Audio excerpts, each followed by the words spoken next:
Our little girl deserves the absolute best because she is the true royalty of this family, my father declared loudly to the entire pavilion, adjusting his grip on my younger sister's shoulder while staring directly past me.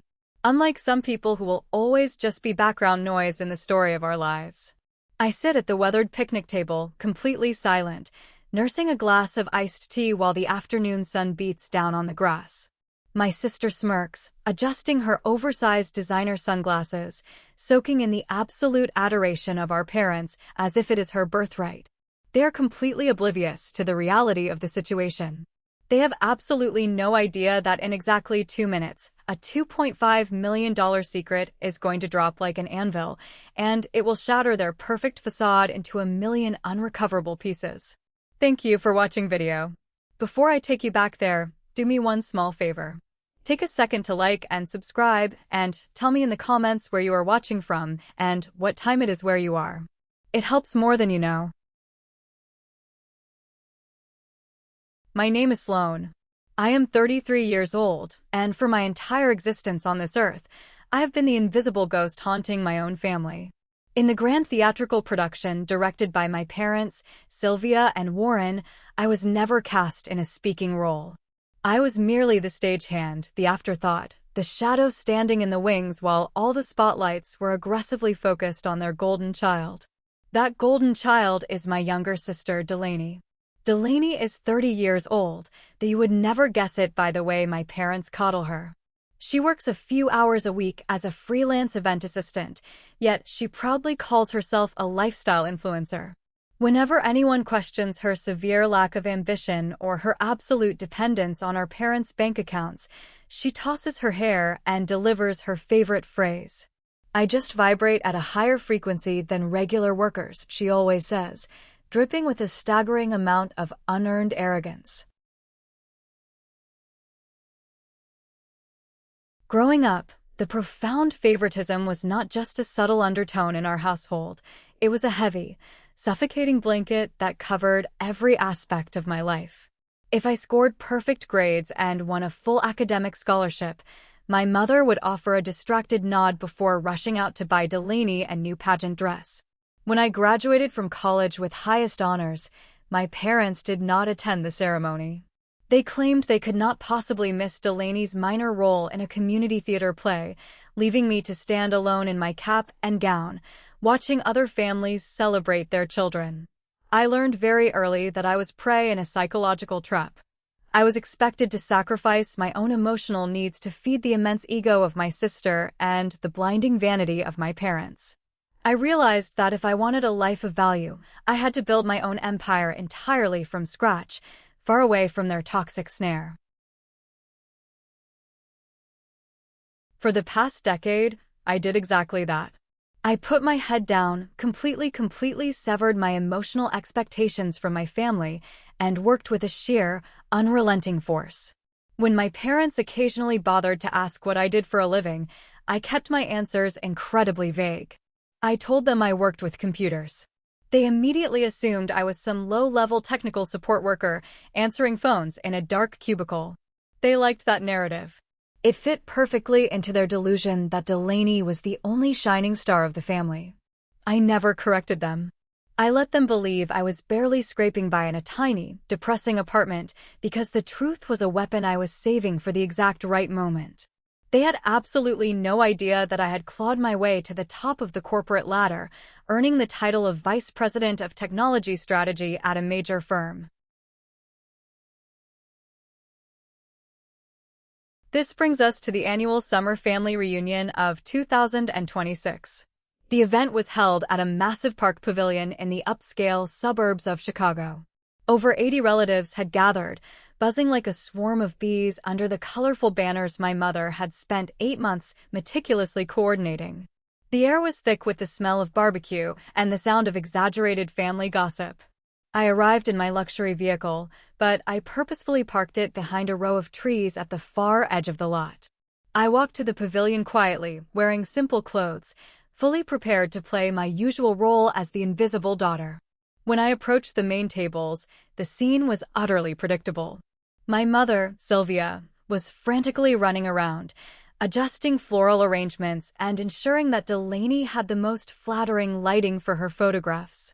My father, Warren, was loudly boasting to our aunts and uncles about Delaney's upcoming 3-week vacation to Europe. My parents were funding the entire trip, of course, claiming it was a necessary expense to help Delaney recover from the immense stress of her part-time job. I sat down at a picnic table near the beverage station, completely ignored by everyone. Delaney was holding court in the center of the pavilion. She had unzipped her newest designer handbag, loudly complaining about how difficult it was to choose the right accessories for her European tour. The relatives cooed and fawned over her. "You are just so blessed, Delaney," Aunt Loretta gushed. Delaney smiled her practiced, hollow smile. "I just vibrate at a higher frequency," she repeated, loud enough for the entire park to hear.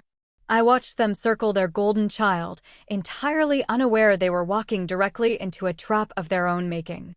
My face remained a mask of absolute calm. I was icy, completely detached from the pathetic masquerade playing out in front of me. I knew what was coming. The catalyst arrived exactly at 2 o'clock in the afternoon. My older brother, Sterling, walked into the pavilion. Sterling is 38 years old and a highly successful corporate lawyer based in New York. Unlike me, Sterling was respected by our parents, primarily because his wealth and status were loud and undeniable. However, Sterling always saw through the suffocating toxicity of our parents. He had spent years watching them neglect me, and though his demanding career kept him away, his guilt over leaving me behind had recently boiled over into a fierce, protective anger. Sterling bypassed the crowd surrounding Delaney. He did not offer our father a handshake. He did not compliment our mother on the decorations. He walked with absolute, chilling purpose directly toward my isolated table. The loud chatter of the relatives began to die down. When a man of Sterling's commanding presence ignores the center of attention, people notice. He sat down on the wooden bench across from me, poured himself a glass of water, and smiled. It was a sharp, predatory smile. The pavilion grew unnervingly quiet. Delaney paused mid-sentence, her hand still resting on her expensive leather bag. My parents turned their heads, their expressions shifting from triumphant joy to sudden, creeping confusion. Sterling raised his glass toward me. His voice carried across the silent grass, clear and devastatingly loud. "So, I have to ask, how is life in that $2.5 million stone mansion you just purchased, Sloan? The architectural portfolio you sent me looked absolutely breathtaking." The silence that followed was not just quiet, it was a profound, suffocating vacuum. The air was utterly frozen. I could physically see the words strike my family like physical blows. Delaney dropped her designer sunglasses onto the table with a sharp clatter. My mother's practiced, perfect smile cracked and crumbled. My father's face drained of color, leaving him looking like a ghost. For 5 agonizing seconds, nobody moved. The entire pavilion of 80 relatives stood completely paralyzed. My mother was the first to attempt a rescue mission for her shattered reality. She let out a high-pitched, nervous laugh that sounded entirely unhinged. She rushed toward our table, her eyes darting frantically in a desperate attempt at damage control. "Sterling, what on earth are you joking about?" she whispered loudly, her voice trembling. "What mansion? Sloan barely makes ends meet in that tiny flat of hers. Please do not tease your sister, it is cruel." My father marched up behind her, his chest puffed out in a pathetic display of artificial authority. "Exactly," Warren snapped, his face flushing red. "Do not come to this family event and start telling ridiculous lies. Your sister does not have that kind of money. She fixes computers."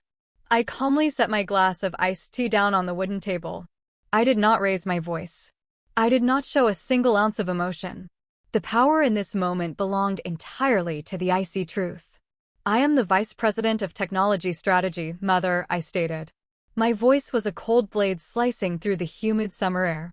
"I have held that position for 3 years. And Sterling is not joking. Months ago, I closed on a historic, 6-bedroom stone estate in the Heritage District. I paid $2.5 million. I put down 20% in cash, which I earned entirely by myself. Delaney marched forward, her face twisted in a profoundly ugly skull. The Golden Princess was losing her crown, and the panic was making her vicious. "You are lying," she shrieked, pointing a manicured finger at me. "There is no way you have that kind of money. You probably took out some shady loan. You are probably drowning in debt just to pretend you are better than us." The transition had occurred. The trap was sprung. The pure emotional drama was over, and it was time for the absolute, unarguable reality of institutional facts to crush them. "I have massive equity in the asset, Delaney," I replied, my tone flat and clinical. "The deed is in my name alone. My financial portfolio is pristine. I do not need to pretend I am better than anyone, because the legal and financial reality speaks entirely for itself." My mother began to hyperventilate. Her eyes were wide with a staggering realization. The daughter she had discarded as a failure was sitting before her as a self-made millionaire. "If this is true," Sylvia gasped, her voice breaking, "why would you hide this from us? Why would you keep such a monumental secret from your own family? We are your parents." I reached into my purse and pulled out the ultimate hidden character of this entire saga, my smartphone. I unlocked the screen, opening the family group chat, and held it up so my parents and the surrounding crowd of relatives could see the digital evidence of their profound negligence. "I did not hide it, Mother," I said smoothly. "I sent this exact text message to the family group chat 4 months ago. I wrote that I had just purchased my dream home, a massive estate, and that I was incredibly proud. Do you know what your response was?" I tapped the screen, magnifying the single, pathetic reply. "You sent a thumbs-up emoji," I stated. "That is it. A single thumb." And then, 3 minutes later, Father replied to the group asking what color of leather seats Delaney wanted in the new vehicle you were leasing for her. The relatives surrounding us began to murmur. The whispers were sharp and accusatory, directed entirely at Sylvia and Warren. The masks were completely slipping, revealing the grotesque truth beneath. "Let us look at the empirical data," I continued, pressing the advantage with absolute, terrifying calm. "In the past 12 months, you have visited Delaney's apartment 22 times. You have funded 3 vacations for her. You have paid her rent when she claimed she was too stressed to work. Do you know how many times you have visited my home in the past decade? 0. When I secured the largest financial asset of my entire life, I got a digital emoji. That is my proof. You did not know about my mansion because you fundamentally do not care about my existence." My mother began to weep. It was a spectacular, theatrical display of crocodile tears. She clutched her chest, attempting to deploy the ultimate weapon of toxic parents, playing the victim. "You are so cruel, Sloane," she wailed, leaning heavily against my father. "We did our best. We were just so busy. You should have tried harder to connect with us. You should have demanded our attention if you wanted it so badly." I looked at her, feeling absolutely nothing. The well of my empathy had dried up decades ago. "I should not have to run a public relations campaign just to get my own parents to love me," I replied coldly. "I should not have to beg for basic human decency." My father stepped forward, pointing an aggressive finger at me. "You listen to me," Warren growled, trying to regain control of his crumbling empire. "You are embarrassing this family. You are twisting the truth to make us look bad. We provided everything for you." That was the moment Sterling delivered the final, fatal strike. He stood up, towering over our father. The corporate attorney was stepping into the courtroom, and the verdict was already decided. "Do not dare speak about providing everything, Father," Sterling's voice boomed, dripping with sheer disgust. "Do you want to talk about financial provision? Let us discuss the college trust fund our grandparents set up for Sloane. The trust fund you and Mother illegally drained when Sloane turned 18. The pavilion went completely silent again. The relatives gasped in collective horror. Delaney's eyes widened in sheer panic as she realized the true source of her luxurious lifestyle. I reviewed the estate documents and the financial transcripts last month, Sterling continued, unleashing the heavy, institutional terminology that sealed their fate. You committed financial fraud. You breached your fiduciary duty as trustees. You liquidated Sloane's educational assets and used the capital to purchase Delaney a luxury vehicle and fund her failed startup company. You stole Sloane's future to subsidize Delaney's vanity. You are criminals. The absolute devastation on my parents' faces was something I will remember for the rest of my life. Their facade did not just crack, it was completely atomized. Aunt Loretta stepped forward, her face twisted in utter disgust. You stole from your own daughter, she hissed at Sylvia. You two are entirely repulsive. Delaney burst into loud, ugly sobs, covering her face with her hands. She finally realized that her entire identity, her claim to being the golden child who vibrated at a higher frequency, was nothing but a fraudulent illusion built on money stolen from the sister she openly despised. She was not royalty. She was a parasite. My father raised his hands in a desperate, trembling gesture of surrender. Sloane, please, Warren begged, his voice stripped of all its former arrogance. We can explain. We can make it right. Please, let us come see your new house. Let us come over and we will sit down and fix this family. I looked at the three of them. They were pathetic, broken figures standing in the ruins of their own making. I did not feel anger anymore. I only felt an immense, profound sense of liberation. You will never step foot on my property, I said, my voice echoing with absolute finality. My home is a fortress, and you are permanently exiled from my life. You bet against the wrong daughter. And now, you have to live with the consequences of that choice. I picked up my purse, turned my back on them, and walked away. Sterling fell into step right beside me. We walked across the grass, leaving behind the sobbing, the accusations, and the absolute destruction of a toxic family empire. I got into my luxury vehicle, started the engine, and drove away without looking in the rearview mirror a single time. 6 months later, my life is incredibly peaceful. I sit on the stone patio of my massive estate, drinking my morning coffee while looking out over the private gardens I bought with my own hard work.